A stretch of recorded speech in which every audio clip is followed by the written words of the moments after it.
హైదరాబాద్ లో మాజీ MLA YCP నేత వల్లభనేని వంశీని పోలీసులు అదుపులోకి తీసుకున్నారు. దీనికి సంబంధించిన మరింత సమాచారం మా ప్రతినిధి నాగార్జునను అడిగి తెలుసుకుందాం. నాగార్జున, చెప్పండి, వల్లభనేని వంశీని ఎక్కడ అరెస్ట్ చేశారు, ఎక్కడికి తరలించారు?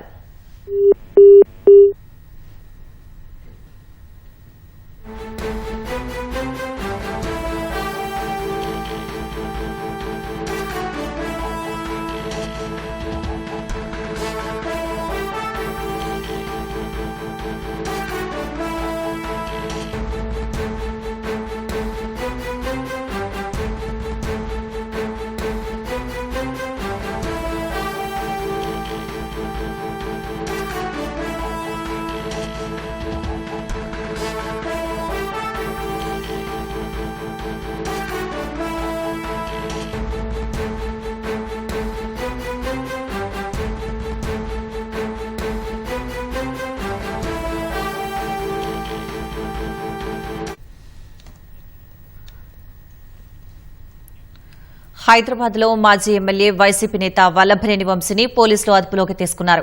దీనికి సంబంధించిన మరింత సమాచారం మా ప్రతినిధి నాగార్జునను అడిగి తెలుసుకుందాం. నాగార్జున, చెప్పండి, వల్లభనేని వంశీని ఎక్కడ అరెస్ట్ చేశారు, ఎక్కడికి తరలించారు? వైసీపీ మాజీ ఎమ్మెల్యే వల్లభనేని వంశీని కొద్దిసేపటి క్రితం my home Pooja Rayadurgam police station పరిధిలో ఉన్నటువంటి మై హోమ్ పూజలో అతన్ని అదుపులో తీసుకున్నట్టుగా తెలుస్తోంది. అక్కడి నుంచి విజయవాడకు తరలిస్తున్నట్టుగా చెప్తారు. ఒక ఇన్స్పెక్టర్ స్థాయి అధికారి 2 వాహనాల్లో వచ్చి అతన్ని అదుపులో తీసుకొని ఏపీకి విజయవాడకు తీసుకెళ్తున్నట్టుగా సమాచారం అందింది. సో అయితే దీనికి సంబంధించినటువంటి అతను ఏ కేసు మీద అరెస్ట్ చేశారనేది ఇంతవరకు ఏపీ పోలీసులు క్లారిటీ ఇవ్వలేదు.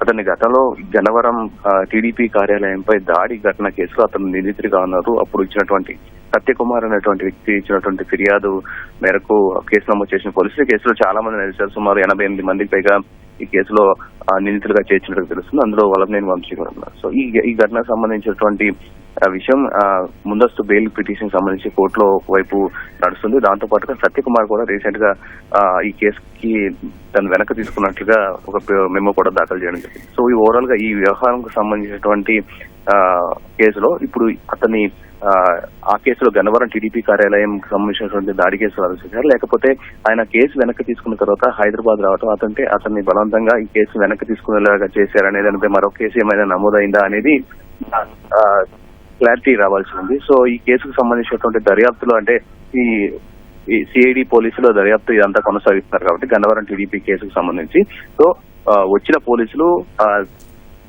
సివిల్ దుస్తుల్లో ఉన్నారు, వాళ్ళంతా పోలీసులు అని చెప్పి అతన్ని అక్కడి నుంచి తీసుకువెళ్లారు. సో వచ్చిన వాళ్ళు సిఐడి పోలీసులుగా అనుమానిస్తున్నారు. సో దీనికి సంబంధించి అయితే ఏపీ పోలీసులు క్లారిటీ ఇవ్వాల్సి ఉంది. అతన్ని ఏ కేసులో అరెస్ట్ చేశారో తెలియాల్సి ఉంది. ప్రస్తుతానికైతే ప్రాథమికంగా అతను గన్నవరం టీడీపీ కార్యాలయంపై దాడి ఘటన కేసుకు సంబంధించి అరెస్ట్ చేసినట్టుగా అదుపు తీసుకెళ్తున్నారు తెలుస్తుంది. ఈ అరెస్టు తర్వాత అతన్ని తీసుకువెళ్లిన తర్వాత విచారణ తర్వాత వివరాలు ఏపీ పోలీసులు వెల్లడించే అవకాశం మనకు కనిపిస్తోంది. ధన్యవాదాలు నాగార్జున.